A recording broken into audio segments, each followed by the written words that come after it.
Live from New Delhi, you're watching DD India Live, India's voice to the world. I'm Ramesh Ramachandran. Coming up in the next 30 minutes. India's Prime Minister Narendra Modi holds talks with his Austrian counterpart in Vienna, says dialogue and diplomacy must to end conflicts. Foreign ministers of BIMSTEC member states begin arriving in New Delhi for two-day talks. The group comprises 5 South Asian and 2 Southeast Asian countries. US President Joe Biden pledges to defend Ukraine at NATO summit in Washington, D.C. New commitments of military aid to Ukraine announced. And Spain beats France to reach Euro 2024 final, will face the winner of the match between England and the Netherlands.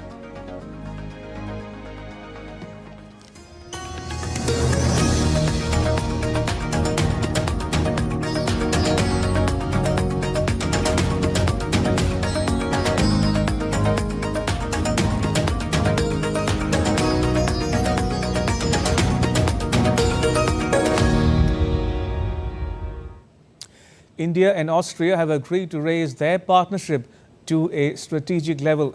Delivering a joint press statement with his Austrian counterpart in Vienna, India's Prime Minister Narendra Modi said that both nations have a shared belief in values such as democracy and that mutual trust and shared interest further strengthen this relationship. हमने निर्णय लिया है कि संबंधों को strategic दिशा प्रदान की जाएगी। आने वाले दशक के लिए सहयोग का खाका तैयार किया गया है। यह केवल आर्थिक सहयोग और निवेश तक सीमित नहीं है। Infrastructure Vikas, innovation, renewable energy, hydrogen, water and waste management. The Prime Minister said that India and Austria emphasize dialogue and diplomacy to resolve conflicts. He said India is ready to give any required support for it. मैंने और chancellor नेहमर ने विश्व में चल रहे विवादों, चाहे Ukraine में संघर्ष हो या पश्चिम एशिया की स्थिति, सभी पर विस्तार में बात की है। मैंने पहले भी कहा है कि यह युद्ध का समय नहीं है। समस्याओं का समाधान रणभूमि में नहीं हो सकता। कहीं भी हो, मासूम लोगों की जान की हानि स्वीकार्य नहीं है। And speaking at the joint press meeting in Vienna, Austria's Chancellor Karl Nehammer lauded India's success in infrastructure and digitalization. He said Austria needs to find new avenues for trade with India. 3,7 Milliarden Euro. 2.7 billion euro is the current trade volume. More than 150 Austrian businesses are operating in India, and we expect the number to increase, and there will also be Indian investments in Austria.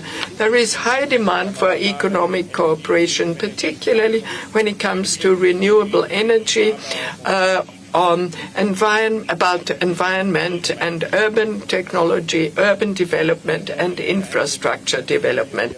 It's impressive to look at India's success when it comes to infrastructure, digitalization in society, and developing infrastructure at an enormous pace. Speaking about the Ukraine conflict, the Austrian leader said Prime Minister Narendra Modi has paid a visit to Russia, and therefore it was important to hear his personal assessment of Russia's intentions. Our shared objective is to achieve a comprehensive, just and permanent peace in line with the UN Charter. India is an important and influential and creditworthy country. India is the biggest democracy in the world, and therefore India's role, especially for Austria, is more than important when it comes to the peace process and future peace summits. The leaders of India and Austria attended a business meeting in Vienna as well. Around 40 businesses from both India and Austria took part in it. Earlier, India's Prime Minister Mr. Modi was accorded a ceremonial welcome with the national anthems of India and Austria at the Federal Chancellery in Vienna. Austrian Chancellor Karl Nehammer accompanied Prime Minister Narendra Modi.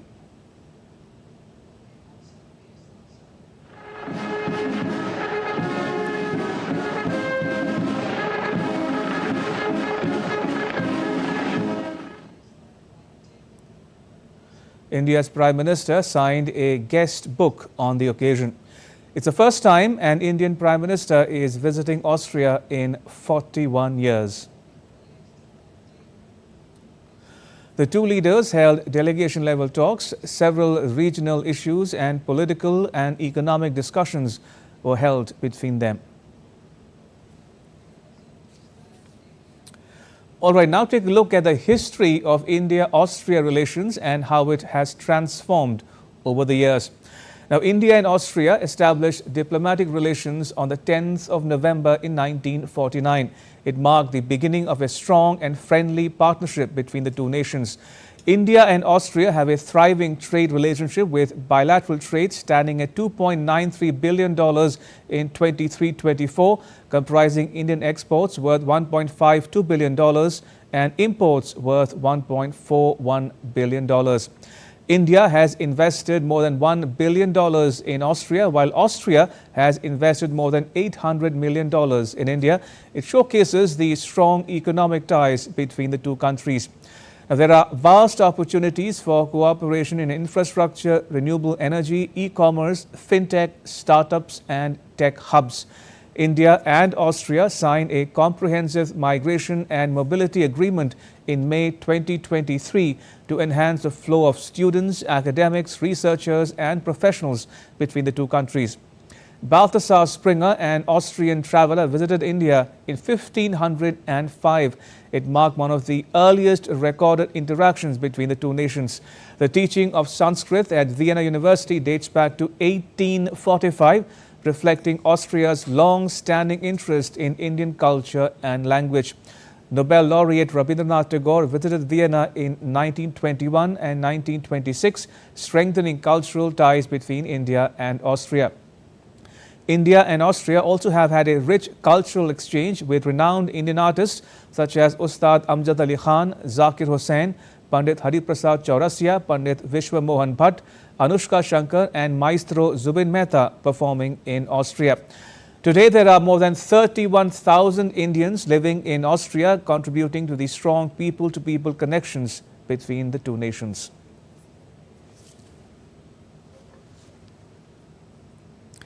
Now, Prime Minister Modi's visit to Austria is a much-awaited trip because the last time an Indian Prime Minister visited the country was more than 4 decades ago. India has a special place in the hearts of many Austrians who have made it their home over the years, including Indian diaspora. Gautam Roy tells you why in the next report.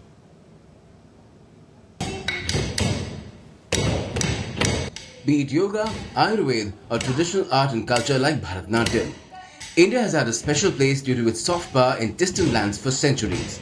Radha Anjali, her given name by her Indian guru, is of Austrian parentage, married to an Iranian and running a Bharatanatyam school, Natya Mandir, in Austria's capital Vienna since the 80s. She says, as India has been gaining global prominence in recent years, interest in its art, culture and traditions has also been growing.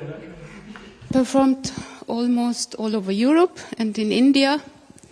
And well, I'm dancing the last maybe 45 years. Many years before, Indian culture was very much unknown, and during the last 10-20 years, it is much more prominent. Radha Anjali's students in Vienna come from different parts of the world as they are drawn to India's mesmerizing dance forms and classical music. Apart from those with Indian origins, looking to remain connected with their roots. Born in India, in Rajasthan actually, and just so we were quite disconnected from our culture originally, and it's a very good way to reconnect, and to actually know more in detail what's the Indian culture all about. I was always mesmerized by it, and I also grew up watching Bollywood and dance videos when I was in Bangladesh and also here. So it kind of was in me to like these kind of dances.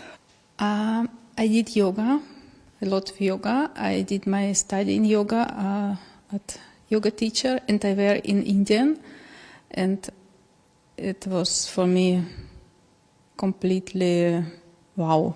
Bharatanatyam. I did Bharatanatyam a bit when I was a child in Sri Lanka, and I took a break due to a number of reasons. And after coming to Vienna, I wanted to get back to dancing. I was doing a bit of African dancing, but I felt that I needed to get back to Bharatanatyam.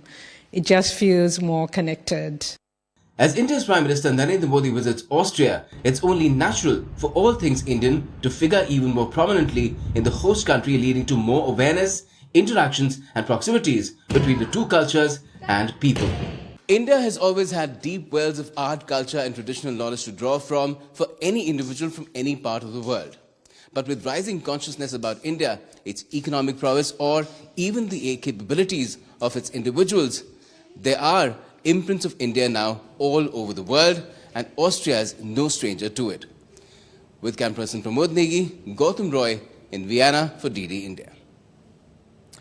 And Austria's ambassador to India, Katharina Weiser, spoke to DD India's Amritpal Singh in New Delhi on the visit.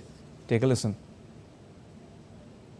This is really a very important visit for us. It is the first visit of an Indian Prime Minister, as you mentioned, after 41 years to Austria, 40 years after an Austrian Federal Chancellor visited India.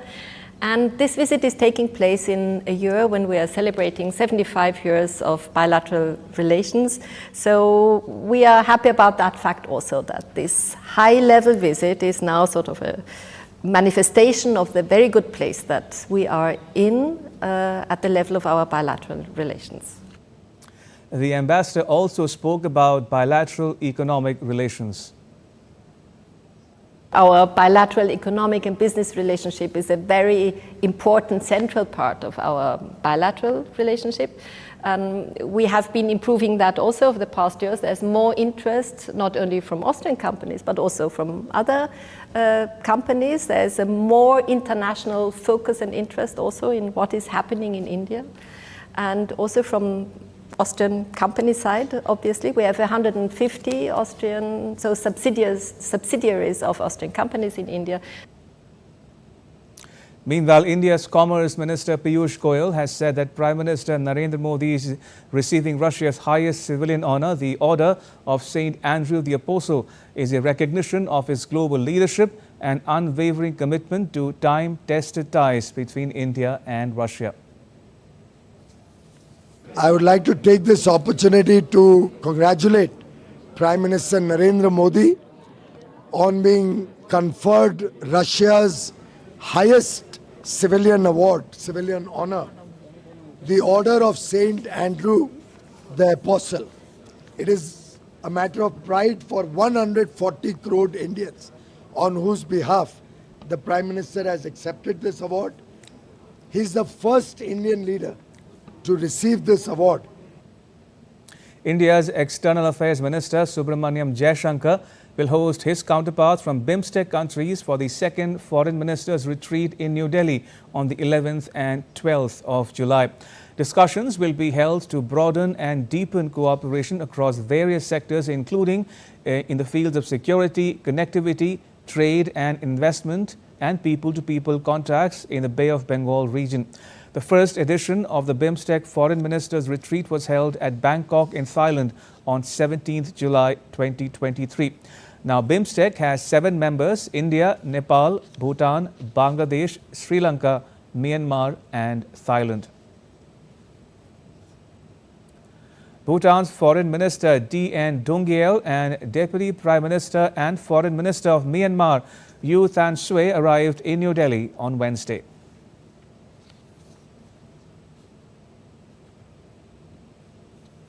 And still to come on DD India Live.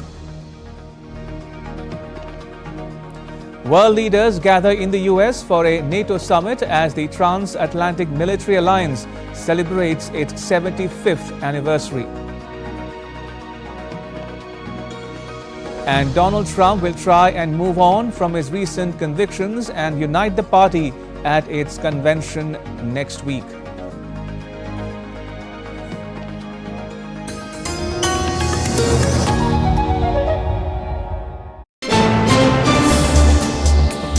Voice of a rising aspirational world. Stories of challenges, struggles and accomplishment. A world battling conflict, hunger and poverty. Embracing growth, development, science and technology. A voice of progress, a voice of unity. Watch Voice of the Global South with me, Akshay Dongre, only on DD India.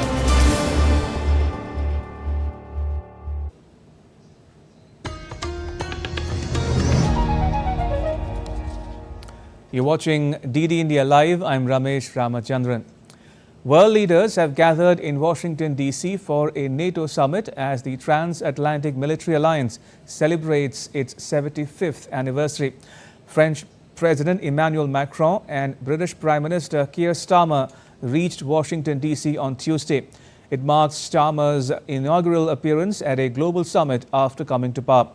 Prior to his departure, Starmer pledged to honour his campaign promise to boost UK defence spending to 2.5% of GDP, but emphasised that this increase would only occur when fiscally feasible. In relation to defence more generally, we will carry out our strategic review to look at the challenges, the capabilities, and on the back of that make further plans. I am committed to that 2.5% within our fiscal rules, but that strategic review needs to come first. But today, tomorrow and the next day, is all about standing together with our allies, discussing practically how we provide further support for Ukraine and send a very, very clear message to Putin that we will stand against Russian aggression wherever it is in the world. NATO chief Jens Stoltenberg urged alliance leaders to maintain support for Ukraine in its war against Russia's invasion, declaring that the outcome of the conflict would shape global security for decades. The US and its allies will deliver 5 more air defense systems to Ukraine, affirming their full support for that country. The announcement came from the US President Joe Biden during an award ceremony in honor of NATO Secretary General Jens Stoltenberg. The NATO chief was awarded the US's highest honor, the Presidential Medal of Freedom. Nearly 24 allied partners have signed the bilateral security agreements with Ukraine, and more countries will follow. Today, I'm announcing the historic donation of air defense equipment for Ukraine. The United States, Germany, the Netherlands, Romania, and Italy will provide Ukraine with the equipment for 5 additional strategic air defense systems. And in the coming months, the United States and our partners intend to provide Ukraine with dozens of additional tactical air defense systems. For his part, NATO chief Jens Stoltenberg said that the alliance has placed an order for the US-made Stinger anti-aircraft missiles worth $700 million. Stoltenberg was addressing a gathering of defense industry leaders on the sidelines of the NATO summit in Washington, D.C. The last contract for Stinger missiles was awarded in May 2022, when the U.S. Army contracted $625 million worth of the anti-aircraft missiles to replenish the stocks sent to Kyiv, as it is in hot demand in Ukraine, where they have used it in the fight against Russia. The NATO order for the Stingers will keep the production line running through 2029. Last year, the NSPA, the Support and Procurement Agency, agreed contracts worth over $11 billion for ammunition and capabilities. And just today, the NSPA signed new multinational contracts for Stinger missiles worth almost $700 million. US President Joe Biden has pledged to defend Ukraine against Russia's invasion. He also sought to reassure allies at home and abroad that he can still lead. Biden has endured 12 days of withering questions about his fitness for office, as some of his party's lawmakers and campaign donors alike fear that he will lose the 5th November US presidential election after a halting debate performance on the 27th of June. Ukraine's President Volodymyr Zelensky urged US political leaders not to wait for the outcome of the US presidential election to move forcefully to aid his country against Russia. It's time to step out of the shadows, to make strong decisions work, to act and not to wait for November or any other month to this end. We must be strong and uncompromising all together. And first of all, America. And first of all, the leaders of America. And the President of the United States as the leader of the free world. To be uncompromising in defending democracy, uncompromising against Putin and his coterie, uncompromising to every possible terror. Exactly what all Ukrainians were on the 24th of February 2022. Millions of the people of the world and millions of Americans, exactly what President Biden and the Congress were on the 24th of February. Meanwhile, Kremlin spokesperson Dmitry Peskov warned that Russia would retaliate if the UK permits Ukraine to use British weapons to attack Russia. Peskov's comment on Wednesday followed media reports that the new UK Prime Minister Keir Starmer might allow Ukraine to use British Storm Shadow missiles to target Russian military sites. Peskov also acknowledged that Russia's military is working to establish a buffer zone in Ukraine's Kharkiv region, but this will require more time.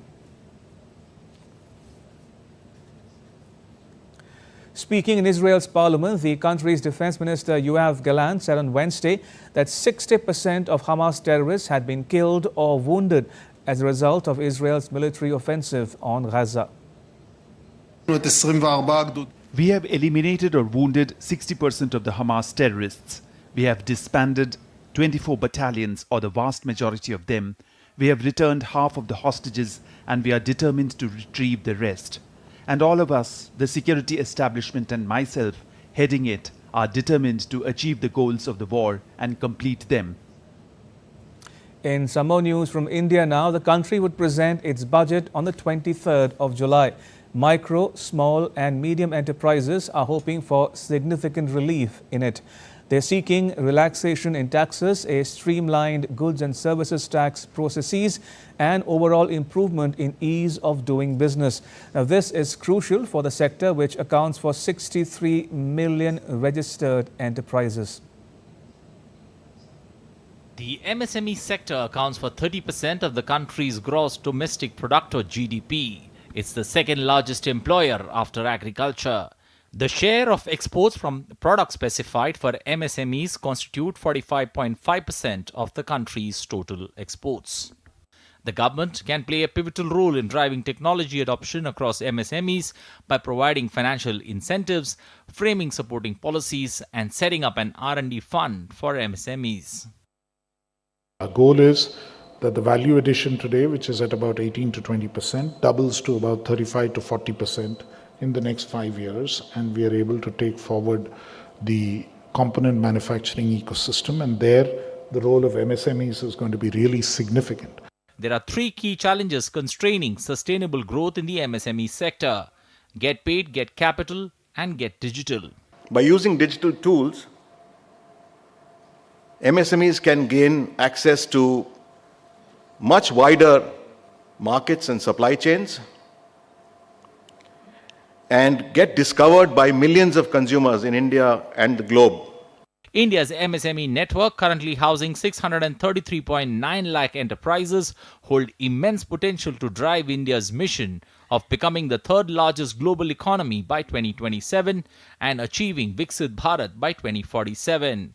MSMEs have emerged as the backbone of India's economy and are playing a critical role in propelling innovation across the country. Bureau Report, DD India. Aligning with India's Prime Minister Mr. Modi's vision of making India self-reliant, the Production-Linked Incentive or PLI scheme for telecom and networking products and for large-scale electronic manufacturing have led to a significant increase in production, employment generation, economic growth and exports in the country. Within 3 years of the Telecom PLI scheme, the scheme has attracted an investment of 3,400 crore rupees. The telecom equipment production has exceeded the milestone of 50,000 crore rupees, with exports totaling nearly 10,500 crore rupees, creating more than 17,800 direct jobs and many more indirect jobs. Now, this milestone underscores the robust growth and competitiveness of India's telecom manufacturing industry, driven by government initiatives to promote local production and reduce import dependency. The PLI scheme aims to enhance domestic manufacturing capabilities and make India a global hub for telecom equipment production. The scheme also offers financial incentives to manufacturers based on their incremental sales from products manufactured in India. To sports news now. Spain struck twice in 5 minutes in a pulsating first half to secure a 2-1 win over France in a Euro semi-final. A record-breaking goal from teenager Lamine Yamal and a Dani Olmo effort propelled it into the Euro 2024 final.